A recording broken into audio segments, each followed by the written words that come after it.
2024년 6월 19일 말씀 묵상하겠습니다. 함께 기도하겠습니다. 하나님, 우리에게 허락한 모든 것들을 통해서 하나님의 뜻을 이루는 통로가 되게 하여 주시옵소서. 예수님 이름으로 기도했습니다. 아멘.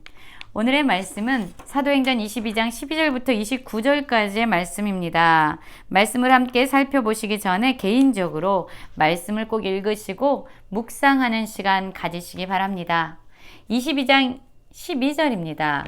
율법에 따라 경건한 사람으로 거기 사는 모든 유대인들에게 칭찬을 듣는 아나니아라 하는 이가 내게와 곁에서 말하되 형제 사오라 다시 보라 하거늘 즉시 그를 쳐다보았노라 라는 말씀으로 시작하고 있어요. 바울은 유대인들에 의해서 죽음의 위협에 처해 있었죠. 그런데 하나님께서는요, 천부장을 통해서 그를 보호하시고 그를 건져 주셨습니다. 바울은 이 기회를 통해서 유대인들에게 복음을 증거하고자 천부장에게 발언할 수 있는 기회를 얻게 됩니다. 그리고 그는 곧 예수 그리스도를 만나기 전에 자신이 어떤 사람이었는지, 얼마나 하나님에 대해서 열심이었고 율법적으로 사는 사람이었는지 고백하게 됩니다. 그러나 예수 그리스도를 만난 이후에 그의 삶이 완전히 변화되었음을 간증하면서 유대인들에게 예수님에 대하여 말씀을 전합니다.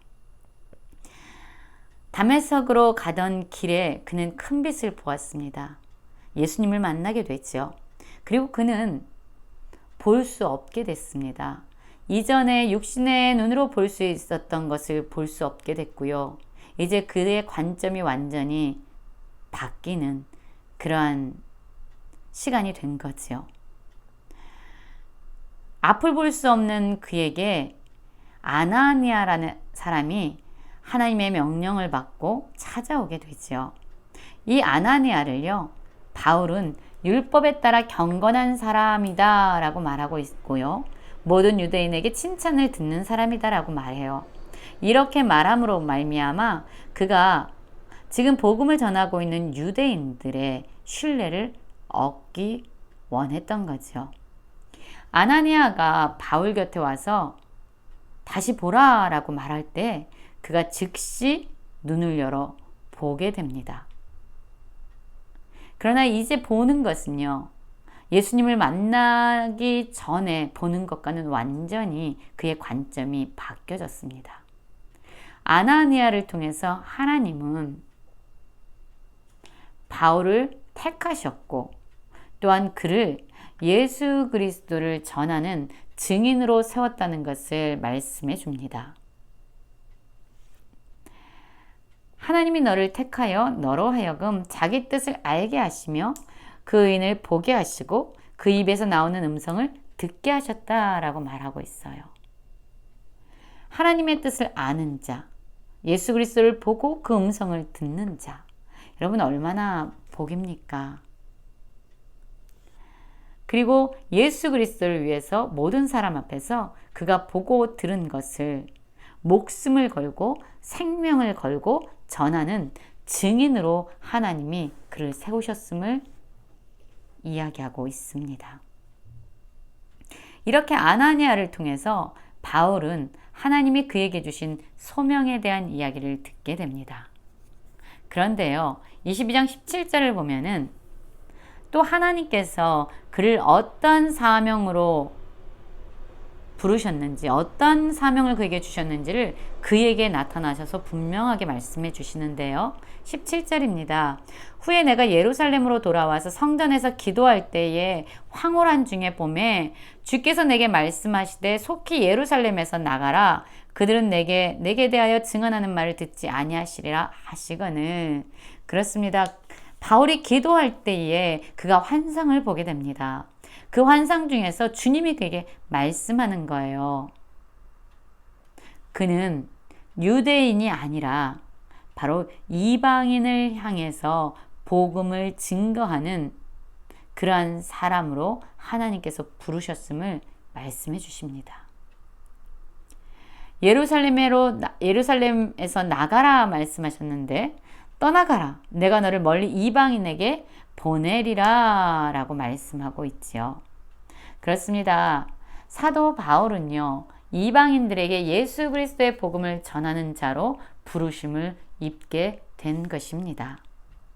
그런데 여러분, 우리는 다 알지요. 사도 바울이 어떤 사람이었는지 알고 있잖아요.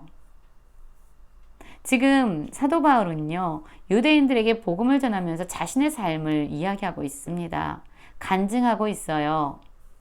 예수님을 만나기 전에 그가 얼마나 큰 죄를 저질렀던 죄인인지에 대해서 고백하면서 예수님을 만난 이후에 그에게 주신 사명과 소명을 이루기 위해서 그의 삶이 어떻게 변화됐는지, 그의 삶의 우선순위와 그의 삶의 목적이 어떻게 바뀌었는지를 그는 고백하고 있습니다.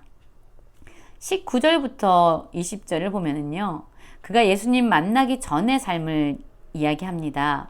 내가 말하기를, 주님, 내가 주를 믿는 사람들을 가두고 또 각 회당에서 때리고 또 주의 증인 스데반이 피를 흘릴 때 내가 곁에 서서 찬성하고 그 죽이는 사람들의 옷을 지킨 줄 그들도 아나이다 라고 말하고 있어요.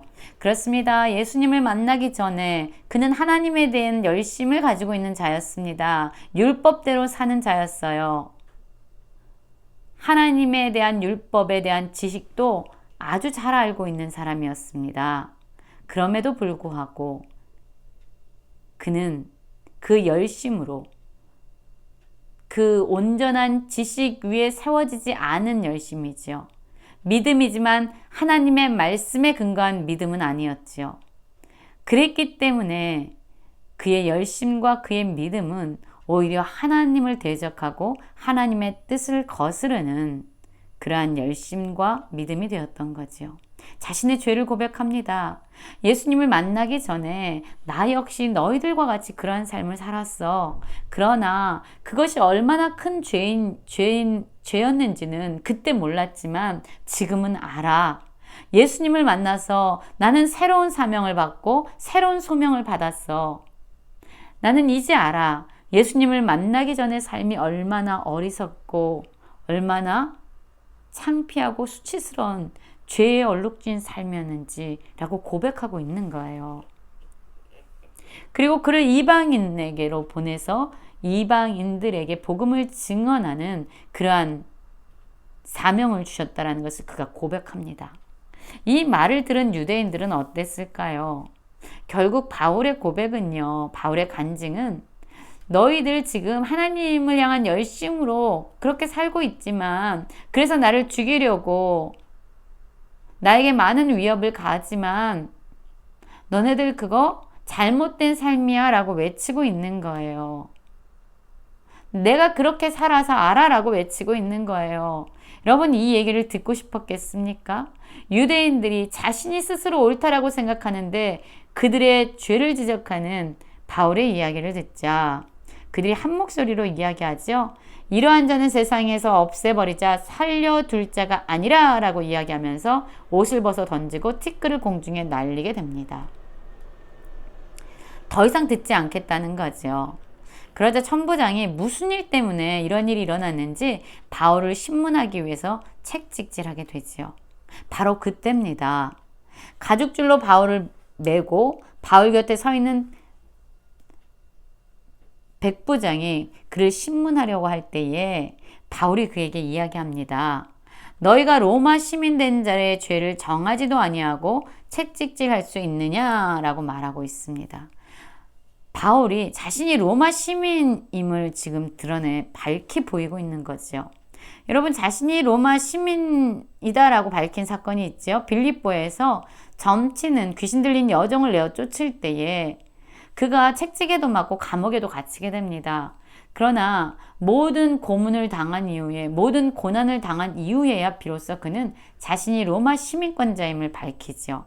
그런데 오늘 말씀을 보면은요, 그가 채찍질 당하기 전에, 신문 당하기 전에 자기가 로마 시민임을 밝히고 있습니다. 왜일까요?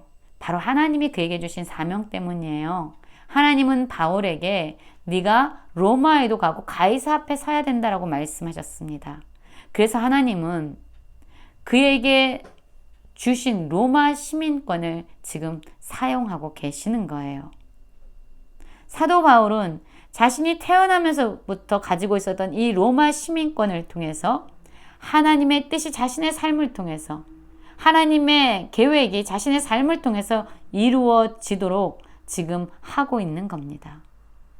여러분, 우리의 삶에 허락되어진 모든 경험들, 재능들, 소유들, 그 모든 것이 하나님의 뜻을 이루는 그러한 도구요, 수단이 되기를 원합니다.